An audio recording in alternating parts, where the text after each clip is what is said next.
Bonsoir à tous, il est 19h, voici les titres d'autres journaux. Président de la République, chef suprême des forces armées, ministre de la Défense nationale, Abdelmajid Tebboune, présidera demain une réunion du Conseil des ministres. Les détails dans un instant.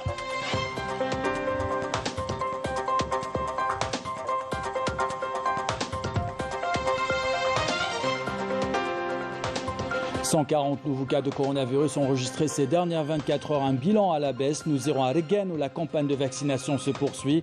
Nous écouterons les réactions des habitants et les conseils du personnel de la santé.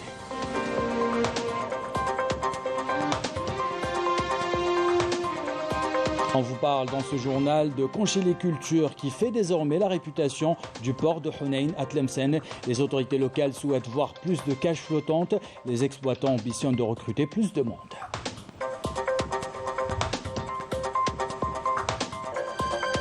Enfin, comment inciter les Algériens à visiter davantage leur pays pour convaincre les professionnels du tourisme? Un éduc-tour a été organisé dans l'un des toits de l'Algérie. L'Ascrème, bivouac, visite guidée, paysage à couper le souffle, de belles images à la fin de ce journal. Voilà pour les titres. Bienvenue à tous. Tout d'abord, le président de la République, chef suprême des forces armées, ministre de la Défense nationale, Abdelmajid Tebboune, présidera demain une réunion du Conseil des ministres. Elle sera consacrée à l'examen du projet de loi de finances 2022 et au débat d'exposé portant sur le programme complémentaire de développement de la wilaya de Khenchela. Des mesures urgentes pour la relance d'activités minières et du secteur de la pêche selon un communiqué de la présidence de la République. Dans l'actualité de ce samedi, l'ambassadeur d'Algérie en France, Mohamed Antar Daoud, a été rappelé pour consultation auprès de la présidence de la République. Le Premier ministre, ministre des Finances, Ayman Ben Abdelrahman, a présidé aujourd'hui une réunion du gouvernement tenue par visioconférence. Lors de cette réunion, le gouvernement a examiné l'avant-projet de loi de finances 2022 et qui fera l'objet d'un examen lors de la prochaine réunion du Conseil des ministres. Ce communiqué maintenant du ministère de la Défense nationale, des sites électroniques et certains titres de la presse nationale ont relayé une information selon laquelle des sous-marins ou des sous-marins relevant de nos forces navales auraient détecté et pourchassé un sous-marin étranger se trouvant près des eaux territoriales nationales, et ce durant le déroulement de l'exercice naval combiné Rada 2021 exécuté au niveau du polygone de tir naval de la façade maritime ouest de la 2e région militaire durant la période du 29 au 30 septembre 2021 et auquel ont participé plusieurs unités de nos forces navales. À ce titre, le ministère de la Défense nationale apporte un démenti catégorique à l'ensemble de ces informations rapportées par ces médias et rassure que cet exercice naval exécuté avec un grand succès par l'équipage du sous-marin Djurjura n'a enregistré aucun incident et encore moins celui évoqué par ces médias. Le ministère de la Défense nationale invite l'ensemble des médias nationaux à se rapprocher de ces services compétents pour s'assurer de la véracité de ce genre d'informations avant leur publication afin d'éviter d'induire en erreur l'opinion publique. Ce communiqué maintenant du Conseil de la paix et la sécurité de l'Union africaine qui salue les efforts continus de l'Algérie pour le rétablissement de la paix et la stabilité en Libye. Il appelle à un retrait immédiat et complet de toutes les forces étrangères, combattants étrangers et mercenaires de Libye. Le Conseil de paix et de sécurité de l'Union africaine exhorte les parties libyennes à déployer tous les efforts pour que les élections parlementaires et présidentielles libres se tiennent le 24 décembre 2021. Dans l'actualité de ce samedi, on vous parle des attentes des habitants de la wilaya de Djanet, des prochaines élections. Ils sont conscients des potentialités de leur ville et déterminés à choisir les meilleurs profils capables de mener une politique de développement et attirer les investisseurs. Les détails avec Yamina Seitch. Nouvellement promu au rang de wilaya avec tout ce que cela implique, comme retombées sociales et économiques, Djanet, qui regorge d'importantes potentialités, notamment touristiques, sera bientôt dotée d'une assemblée populaire de wilaya, à même de rebooster de façon effective le développement local dans cette région frontalière, nichée à l'extrême sud-est du pays. Nous voulons que la première assemblée de Wilaya soit créée sur une base solide et composée de personnes honnêtes, intègres et qui partagent les mêmes valeurs que nous.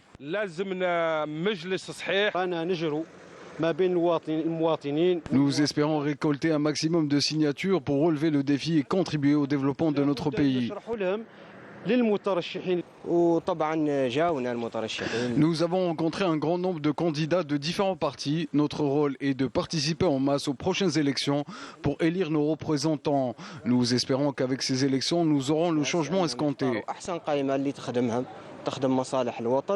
Dotée d'un riche patrimoine culturel et naturel, cette région saharienne offre des atouts immenses, de quoi la hisser en pôle économique par excellence, à condition que la compétence soit au rendez-vous, notamment au niveau des assemblées élues. L'Assemblée populaire a pour mission de mener à bien le développement de la wilaya. Nous espérons que les membres des APC et des APUI seront à la hauteur de leur mission pour commencer sur de bonnes bases. Nous sommes optimistes, ces élections sont une aubaine pour nous. Les habitants de Janet nourrissent beaucoup d'espoir quant à ce rendez-vous électoral à même de leur permettre de concrétiser leurs attentes et les défis de développement local. Et comme chaque soir, on fait le point sur la situation sanitaire en Algérie. Une situation stable, 140 nouveaux cas confirmés de coronavirus, 105 guérisons et 4 décès ont été enregistrés ces dernières 24 heures selon un communiqué du ministère de la Santé. Et comme vous l'avez certainement remarqué, la campagne de vaccination se poursuit dans les 4 coins du pays.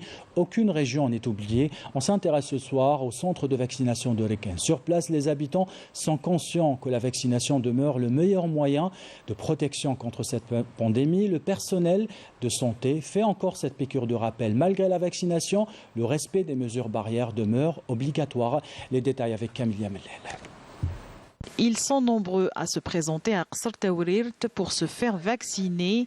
Ici, à Argan, ses habitants cherchent à renforcer leur immunité grâce au vaccin anti-Covid-19 et éviter toute complication en cas de contamination. Je suis venue pour mon rappel car la vaccination est le seul moyen de protection.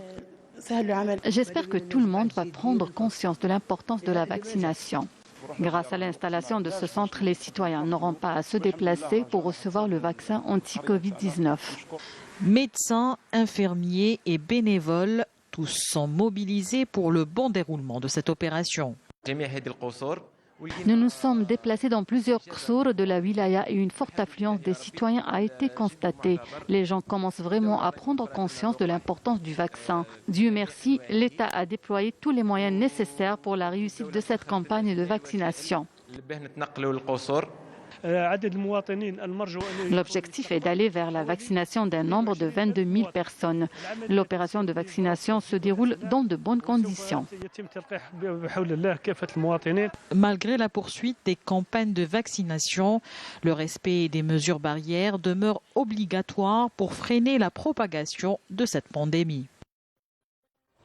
De Regen à Tlemcen maintenant, la conchiliculture fait désormais la réputation du port de Hunayn. Les cages flottantes se multiplient dans ce fort. Les exploitants sont désormais comme des poissons dans l'eau. Ils développent une activité qui crée de la richesse et de l'emploi. Commentaire de Badia Marti. Pour accéder à ces cages flottantes installées dans le cadre du programme national d'aquaculture, il faut prendre le large à partir du port de Hunayn à Tlemcen. Ici, poissons et produits issus de la conchiliculture sont cultivés. Nous avons déjà lancé un premier projet en aquaculture à Intemouchent avec une capacité de 400 tonnes par cycle. Nous avons fait une autre demande d'extension vers Hunayn. Nous avons fait l'ensemencement de 1 200 000 larvins au niveau de 3 cages flottantes. Les mois prochains, nous allons ensemencer 3 autres cages flottantes avec la même capacité de production. Vu que Tlemcen est pionnière dans le domaine de la pêche, les autorités locales comptent booster les investissements dans ce segment d'activité. Nous comptons 12 projets dans l'aquaculture qui ont obtenu l'aval de la commission wilaya. 6 d'entre eux sont soit en phase de réalisation, soit d'exploitation. Les 6 projets restants sont en négociation et en attente de l'aval de la banque. La capacité de production de ces projets est de 6 000 tonnes de poissons et 264 tonnes de produits issus de la conchiliculture. Ce projet permettra la création de 253 postes d'emploi au niveau local. Et on s'intéresse dans ce journal à la 5e édition du Salon international de la récupération et de la valorisation des déchets, REVAD, qui se tiendra du 11 au 14 octobre à Alger sous le thème « L'économie circulaire, un pas vers le développement durable ». Un rendez-vous important pour les entreprises de collecte, de transport et de tri et de valorisation également des déchets. Pour information, selon plusieurs études, le taux de recyclage demeure très faible en Algérie et ne dépasserait pas les 10%, toutes filières confondues. Je vous invite à écouter maintenant la directrice de la gestion intégrée des déchets. L'état de cette décharge. Notre objectif est avant tout l'amélioration du cadre de vie du citoyen et du service public de manière générale. À travers l'amélioration et le développement de la gestion des déchets, l'objectif final étant de passer d'une gestion intégrée des déchets à une véritable économie circulaire.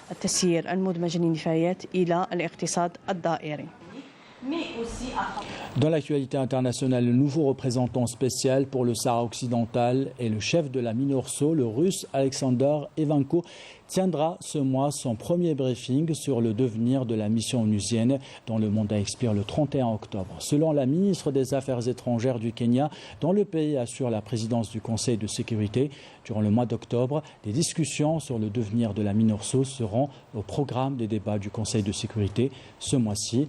Toujours en rapport avec la question sahraoui, la militante sahraoui des droits de l'homme, Sultana Khaya, a affirmé que l'occupant marocain avait empêché une délégation américaine de lui rendre visite jeudi dernier pour s'enquérir de son état de santé dans sa maison occupée dans la ville de Boujdour où elle vit depuis novembre 2020 en résidence surveillée.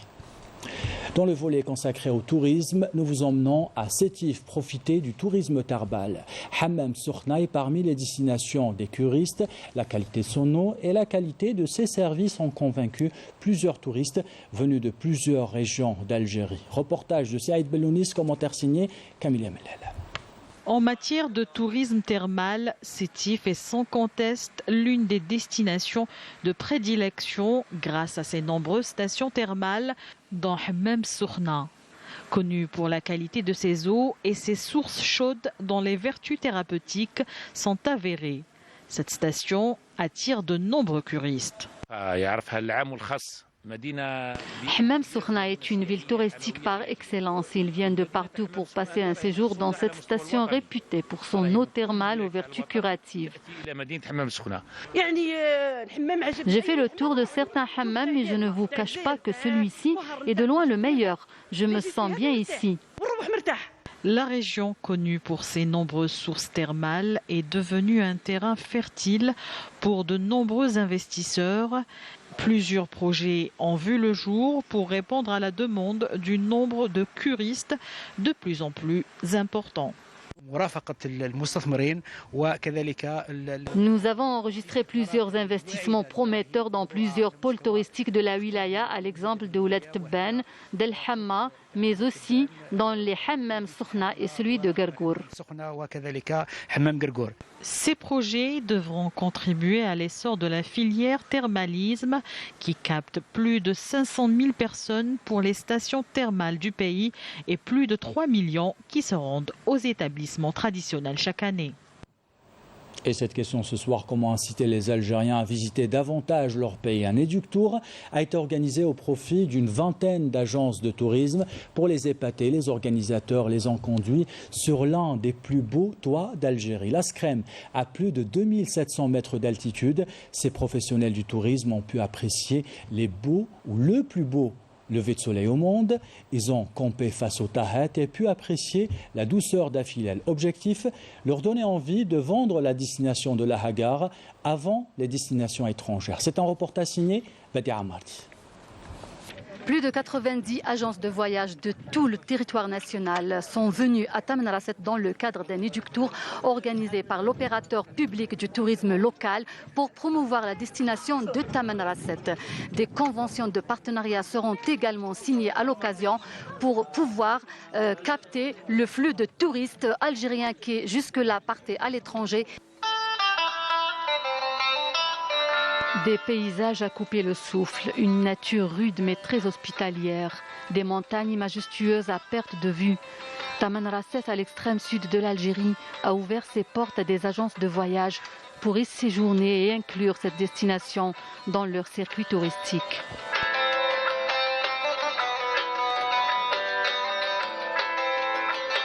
Les agences de voyage, très heureux de faire des conventions avec le GTT Taman Rasset pour essayer d'exploiter, essayer de commercialiser ce produit naturel pour nos clients. Pour découvrir justement le sud et promouvoir cette destination plus tard. Et pourquoi pas signer des conventions et pouvoir travailler en partenariat avec le GTT. En l'espace de 4 jours, les hôtes de la Hagar ont allié travail et plaisir. Ils ont découvert différents sites époustouflants, plus beaux les uns que les autres.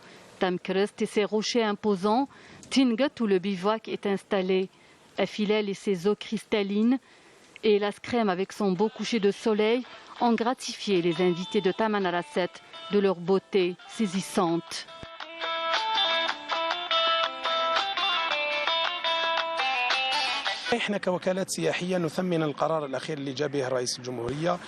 En tant qu'agence de voyage, nous sommes contents de la décision du président de la République de promouvoir le tourisme local et de faire de l'Algérie une destination touristique par excellence pour les Algériens, mais aussi pour les étrangers.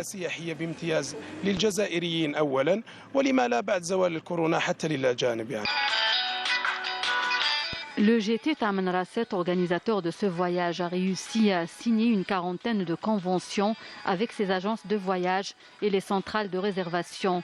Le but est de promouvoir cette destination prisée par les étrangers absents pour cause de crise sanitaire. S'ouvrir aux touristes locaux est désormais un objectif à atteindre.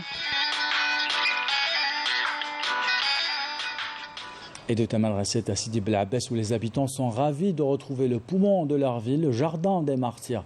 Un endroit paisible, certains habitants s'y rendent pour passer du temps en famille, d'autres pour faire du sport. En plus des arbres et la variété des plantes, ce jardin renferme une page de notre histoire. Reportage de Seyfeddin Benzerda, commentaire signé Raouf Hamouche. Il suffit de fermer les yeux et de s'abandonner au bruissement des feuilles des espèces rares d'arbres présentes ici. Nous sommes à Sidi Bel Abbès, au Jardin des Martyrs, l'un des plus beaux de la région. Une véritable bouffée d'oxygène nichée au lieu de cette jungle urbaine.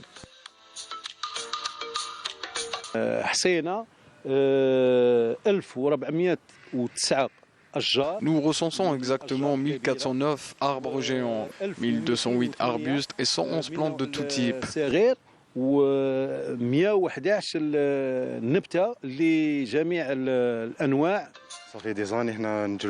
Cela fait des années que nous venons faire notre footing ici. C'est un espace calme et une véritable échappatoire pour beaucoup de familles. Ce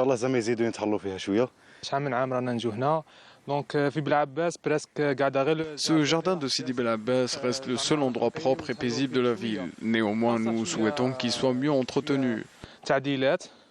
Mais quand même, ça reste un bon lieu pour le sport et tout. C'est un lieu idéal pour se détendre en famille, en particulier pour les enfants. Cet Éden a été aussi le théâtre d'une opération de résistance qui s'est déroulée le 7 juillet 1961, devenant depuis un autre lieu de mémoire symbolisant la glorieuse guerre de libération nationale. Il sera prochainement hissé au rang de jardin public.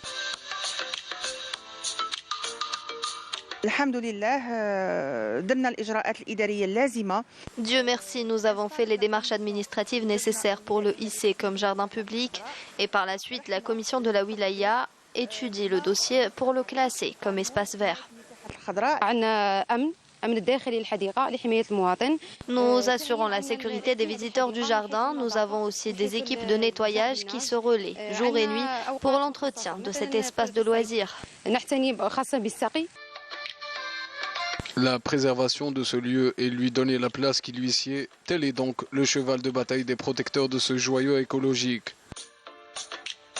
Et le sentiment de bien-être en pleine nature est scientifiquement prouvé. Cela s'appelle les phytocides, des petites particules qui pénètrent le corps en pleine nature. Ainsi va l'actualité. C'est la fin de ce journal. L'équipe de la rédaction qui l'a préparé et l'équipe technique qui l'a réalisé vous remercie de l'avoir suivi. Merci pour votre fidélité. Bonne soirée.